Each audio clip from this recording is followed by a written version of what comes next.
धोने दे। तो लोग जो वहां हाजिर होते हैं वो धुआं खाते हैं, गधे कहीं जो जबान से चाटता जाहिल कहीं का।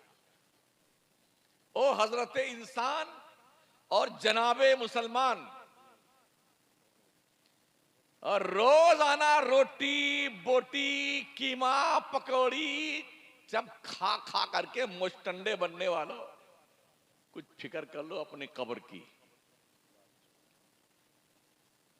जहां कोई नहीं जाता। बेटे अरे हमारे इतने फॉलोवर्स है, मरते ही सारे फॉलोवर भाग जाते हैं। हाँ कोई फॉलोवर सब्सक्राइब कीजिए, और इसको क्या कहते हैं, हाँ लाइक कीजिए, लाइक कीजिए, सब्सक्राइब कीजिए। तेरी सब्सक्राइब किया, कहां गए ये मरने के बाद? जब वक्त हो जाए नमाज का तो हर काम छोड़ करके अल्लाह के घर में इबादत के लिए पहुंच जाया करो। अफसोस ये है कि हमारे लोगों ने ऐसा सिस्टम बना रखा है कि फुर्सत ही नहीं मिलती कि मस्जिद में जाए सुननी। आज झंडारोहण होगा, शाम को बुलंद दरवाजा खुलेगा, फिर चरागदान में चराग जलाया जाएगा, फिर फूलों की बारिश की जाएगी, फिर मजार को गुस्ल दिया जाएगा, फिर महफिल समा का ये वक्त है, और उसके बाद जो है हल्के जिक्र का ये वक्त है, फिर चादर पोशी का जुलूस निकाला जाएगा, फिर गधे नशीन साहब तशरीफ लाएंगे। जी गद्दे नशीन तो गद्दी नशीन थे, अब ज्यादातर गधे नशीन हैं। गधे नशीन तशरीफ लाएंगे, इसी काम में पूरी सुन्नियत उलझी हुई है। क्या हो गया हमारे को यार? होना तो ये चाहिए था, वलियों ने जो करके दिखाया है उस काम को आगे बढ़ाते। हाँ जी वहां बैठे धोनी रमाए बैठे भी हैं। हमने ये भी देखा है, वो जब मजार पे वो सुलगाते नहीं अगरबत्ती, जब लोबान की धोनी देते हैं, हम भी कभी कभी जब जाते हैं तो एक क्या लगा रखा है तुमने यार? घर में मां बेचारी बीमार है, तड़प रही है, उसकी दवाओं के लिए पैसे नहीं है, और पीर की जूतियां लेके कमीना नाच रहा है। घर में बाप तड़प रहा है, दर्द से करा रहा है, उसके पास बैठने का वक्त नहीं है औलाद के पास में, और पीर जिंदाबाद जिंदाबाद जिंदाबाद। और तेरे पीर के बंदे सुन कान खोल करके, तेरी जन्नत तेरे पीर के चौखट पे नहीं है, तेरी जन्नत तेरे मां के कदम के नीचे है। अल जन्नत तो तहत अक़दामिल उम्महात, तुम्हारी जन्नत तुम्हारी माओ के कदमों के नीचे है। तेरा बाप वो स्पेशली आदमी तेरे लिए है जिसकी शान मुस्तफा करीम ने बयान फरमाई, दुआए वालिदी लिवालिदिही का दुआई लकुम। एक बाप की दुआ अपनी औलाद के हक में ऐसी होती है जैसे एक नबी की दुआ उम्मत के लिए हुआ करती है। कभी समझा तुमने अहमियत अपने बाप की? माँ बाप के लिए नमाजों में हुक्म है कि दुआएं मांगा करो अपने माँ बाप के लिए। रब्बना फ़िरली वली वालिदैया वलिल मुमिनीना यौम यक़ूमुल हिसाब, दुआएं मांगा करो नमाजों में माँ बाप के लिए। जो दुआएं कहीं कबूल नहीं होती हैं, मां की चौखट पे बैठ दिल से अगर मां ने दुआ कर दी ना, अल्लाह की इज्जत की कसम उसकी दुआ रद्द नहीं करता परवरदिगार। हाँ बेगम का चेहरा देखने के बाद मां को धक्के मारने वालों शर्म करो शर्म। जिस मां ने तुम्हें पाल पोस के बड़ा किया, इस लायक बनाया है ना, उसका हक पहचानो। मां के पेट में रहते वक्त तुम्हारी वजह जो झटका लगा था ना, एक बार जो उससे तकलीफ हुई, नबी ने अपने एक साहबी से कहा था, तूने 7 मरतबा पैदल अपने मां को कंधे बिठा के पैदल हज करवाया ना, तेरे 7 हज करवाना जो तूने करवाया ना, तेरी मां के पेट में जब तू था, जो झटका तेरी एक वजह से एक बार लगा तेरी मां को जो तकलीफ हुई थी ना, ये 7 हज उसके बराबर भी नहीं है। ये कहां सीखेंगे आप? दोस्तों की चौपाल पे, चाय की दुकान पे? ये बातें आपको सीखनी होंगी उलमा के पास आकर के, अपने इमामों के पास बैठ करके, मदरसों में आकर के। और मदरसे हमारी आन बान शान हैं। मस्जिदें खुदा का घर हैं, मदरसे मुस्तफ़ा का घर है। इन दोनों घरों को अच्छे बनाकर रखो ताकि तुम्हें फख्र हो कि मेरे मुस्तफ़ा का घर कितना अच्छा है, मेरे रब का घर कितना अच्छा है। अच्छा बनाओ घर अपने रब का। ऐसा ना हो कि कहीं की ईंट कहीं का रोड़ा, भानवती ने कुंभा जोड़ा। ऐसा ना करो भाई साहब। अरे कुछ समझ शरीफ में आ रहा है आपके, या वैसे आपके दहलीज़े समात पे हथौड़ा बरसा रहा हूं मैं? पढ़िए, दीन पढ़िए, अपनी नस्लों को बचाइए। दुनिया की जितनी चालाक कौमें हैं अपनी न्यू जनरेशन पे बहुत मेहनत करती हैं।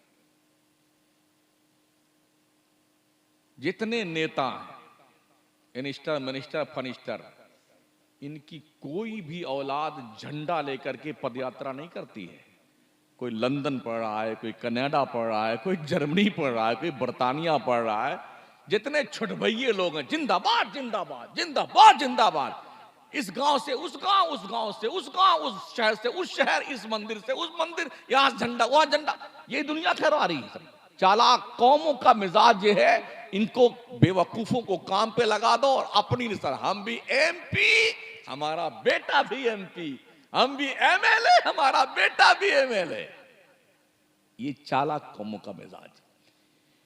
किसी भी कौम की युवा पीढ़ी जो होती है वो उस कौम की बैकबोन हुआ करती है, रीढ़ की हड्डी। अगर रीढ़ की हड्डी में कोई दुखावा पैदा हो जाए, कोई गड़बड़ सड़बड़ हो जाए तो आदमी की कमर टेढ़ी हो जाती है। जिस कौम की नौजवान पीढ़ी ग्रेजुएट, क्वालिफाइड और बाज़ाब्ता तौर पर काबिल बन जाए, उस कौम का तक मुस्तकबिल भविष्य रोशनो ताबनाक होता है। और जिस कौम की नौजवान पीढ़ी बिगड़ जाए, नस्लें बिगड़ जाती हैं। आज कुछ हाल हमारी कौम का ऐसा ही है साथियों। हमारी नौजवान नस्ल बिगड़ी हुई है। सिगरेट, बीड़ी, चरस, भांग, अफयून, गरद, इसमें खाने की आदी बन गई। और औरतों का हाल यह है कि हमारी बहनें, हमारी बेटियां, हमारी माएं बाजार की जीनत बनी हुई हैं। हाँ, जिस दुकान में देखेंगे उस दुकान में मुस्लिम औरतों की भरमार है। ये रोज क्या खरीदती मेरी समझ में नहीं आता। क्या शौहर मर गए हैं इनके, बाप मर गया है, बेटे और भाई मर गए हैं, तब ये निकली हैं? अगर जिंदा है तो ऐसे बाप और ऐसे भाई और ऐसे बेटे, ऐसे शौहरों को डूब मरना चाहिए चुल्लू भर पानी में, जिनकी बहन, बेटियां, माएं और बीवियां बाजारों में बरसरे बाजार बगैर पर्दे के साथ या नकाब पहने हुए चुस्त और टाइट नकाब पहन करके घूमती फिरती दिखाई पड़े, सामान खरीदती हुई। कोई जरूरी कि औरतें सामान खरीदने जाएं? तुम किस काम के लिए हो? निकाह जब करवाए थे, कादी साहब ने निकाह पढ़ाया, हजरत साहब ने किबला ने कहा जी फलाना बिनते फलां को आपके निकाह में दिया, जिसका मेहर नकद इतना है, ये वकील साहब ये दुआ नानो नफका के साथ आपने कबूल किया। हाँ कबिल तो कबिल तो कबिल तो। बेटे समझते हो नानो नफका क्या होता है? नानो नफका क्या होता है? रोटी खर्चा ये सारी जिम्मेदारी आ गई आपकी।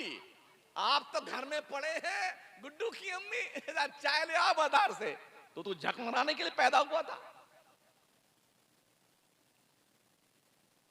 अर्रिजाल कव्वामून अलन्निसा, मर्द औरत पे हाकिम है। ये हाकिम का काम है, जनाना काम कर रहा है। औरत को भेज दिया चाय लाने के लिए, सब्जी लाने के लिए औरत जा रही है, कपड़ा खरीदने औरत जा रही है। तो तेरी मत कहां मारी गई? ओ पागल मेरी कौम के लोगों, तुम्हारी मत कहां मारी गई? कब सुधरोगे?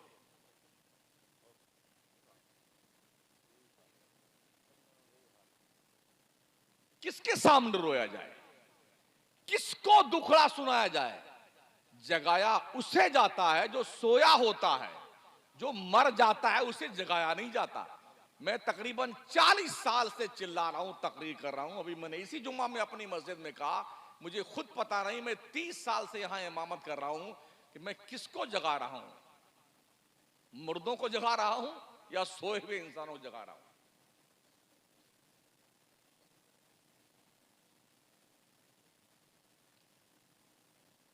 लोग कुत्ते पे मेहनत करते हैं ना, कुत्ता भी बड़ा काबिल बन जाता है। शायद मैं बयान क्या हो कि एक ऐसा बस 10 मिनट तकरीर और सुन लीजिए मेरी।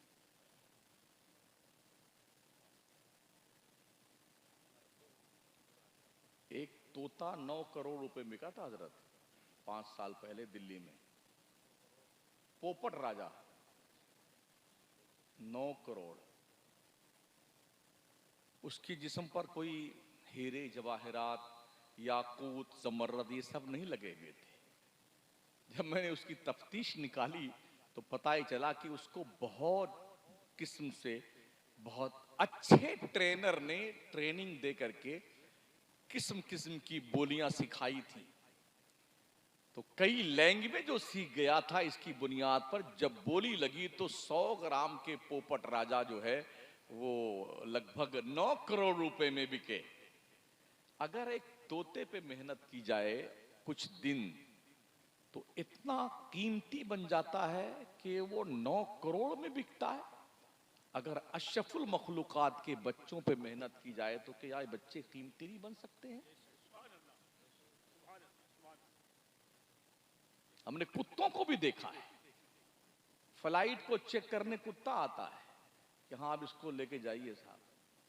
कोई अफवाह उड़ गई ना, कहीं बम वम की खबर, पुलिस वाले थक हार के ढूंढते ढूंढते परेशान हो गए, अब पता नहीं चल पा रहा कि बम है किधर, तो कुत्ता लाया जाता है। उसके खर्चे लाखों रुपए मंथली हैं। उसे गुस्ल फरमाने के लिए 3 स्टार तशरीफ लाते हैं। बढ़िया खुशबूदार साबुन और स्प्रे और खुशबू लगाया जाता है।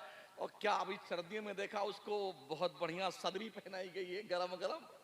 हाँ, गरम गरम कपड़े पहनाए गए हैं और लेकर के 3 स्टार घूमता रहता है। उसको इस्तिंजा फरमाने की जरूरत होती है ना, तो पुलिस वाला ले जाता है, चलिए तशरीफ ले चले इस्तिंजा फरमाने के लिए, पकड़ के कुत्ते। अगर कुत्ते पे मेहनत की जाए, कुत्ता कई कई लाख में बिकता है। क्या हो गया, हमें कुछ समझ में नहीं आता यार। या आप भूल गए? हजरत मौलाना रूम रहमतुल्लाह अलैह फरमाते हैं, सोहबत सालेह तोरा सालेह कुनत, सोहबत ताले तोरा ताले कुनत। अच्छों की सोहबत तुम्हें अच्छा बना देती है, बुरों की सोहबत अच्छों को भी बुरा बना देती है। तो फरमाते हैं एक चरवाहा था, भेड़ बकरी चराता था। उसे एक दिन जंगल में शेर का एक छोटा सा बच्चा मिल गया। अच्छा लगा तो पकड़ के लाया, उस शेर के बच्चे को बकरियों के रेवड़ में डाल दिया। तो शेर का बच्चा कई महीने साल गुजर गए, जब बकरियों के बीच रहते रहते जब बकरियां में करती तो वो भी में करता। सोहबत देखिए, बकरियों की तरह चलता फिरता, वो घास खाने की उसकी भी आदत पड़ गई। जवान हो गया वो। तो फरमाते हैं मौलाना रूम के एक दिन चरवाहा अपनी बकरियों को पानी पिलाने दरिया किनारे ले गया।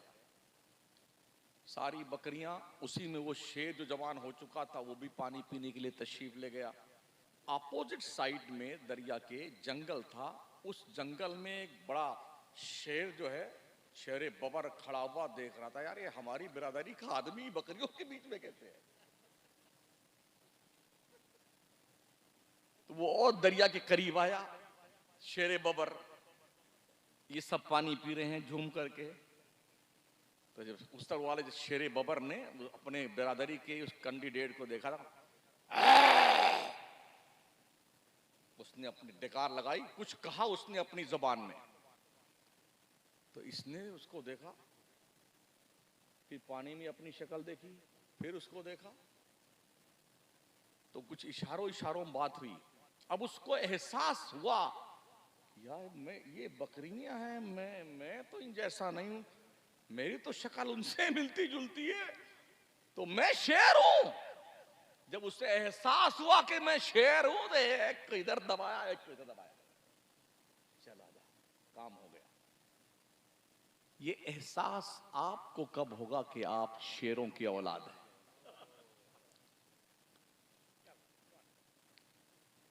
कब एहसास होगा कि आप मैदान बदर के 313 मुजाहिदीन के वारिसीन हैं, उहद के मुजाहिदों की यादगार हैं आप? कब एहसास होगा? शायद घास खाने वालों के बीच में रहते रहते आप भी उसी की आदत पा चुके हैं। भूल गए अपने आप को कि आप क्या थे। हम दुनिया में अमन व अमान कायम करने के लिए आए हैं, जुल्म करने के लिए नहीं। अच्छाइयों का संदेश देने के लिए आए हैं, नेक काम करने के लिए आए हैं। अगर समझ शरीफ में कुछ आ जाए तो अमल कर लीजिएगा, वरना इंशाअल्लाह कल ये हमारी मोहब्बत की दुकान पंडवा में लगेगी, वेस्ट बंगाल में। तब तक के लिए खुदा हाफिज। अल्लाह आप सबको सलामत रखे। मुझे मुबारकबाद पेश करता हूँ जनाब ताहिर साहब एडवोकेट और उनके पूरी टीम को, उनके अहबाब को, जो इतनी मुखालफतों के बावजूद भी मंजिल की तरफ रवां और तमा है।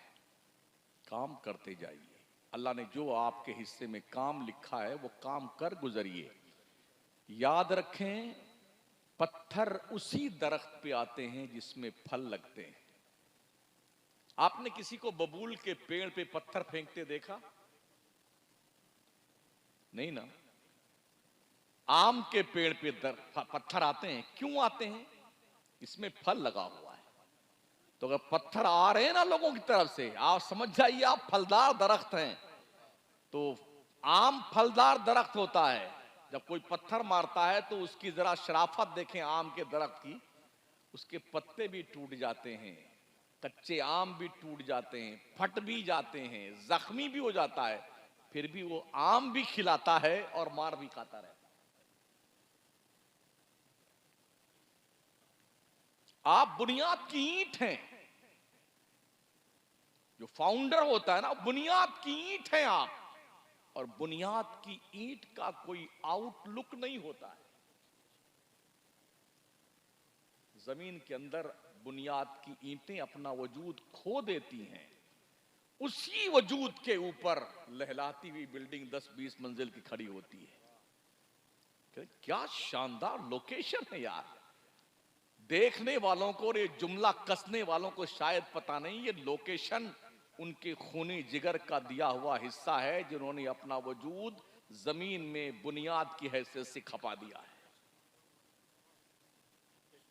कुछ कर जाइए अपनी कौम के लिए, ताकि मरने के बाद कुछ तो दिल मुतमईन रहे कि हमने कुछ किया है अपने बच्चों के लिए, अपनी नस्ल के लिए। अगर आप लॉयर हैं तो बहैसियत लॉयर आपने क्या काम किया अपनी कौम के लिए? डॉक्टर हैं तो इस हैसियत से क्या काम किया आपने? अगर आप इंजीनियर हैं तो इंजीनियर की हैसियत से आपने क्या काम किया है? ताजिर हैं, बहैसियत ताजिर आपने अपनी कौम के लिए क्या किया है? मौलाना पीर है तो क्या किया है आपने बहैसियत मौलाना? बहैसियत पीर अपनी कौम के लिए क्या काम किया है? इसे सोचिए और संभाल कर रखिए कि आपने किया क्या है। शायद आसानी से मौत आ जाए। अस्तगफिरुल्लाह रब्बी मिन कुल्लि ज़ंबि व अतूबु इलैह। ला इलाहा इल्लल्लाह मुहम्मदुर रसूलुल्लाह। अस्सलामु अलैकुम व रहमतुल्लाहि व बरकातुहू।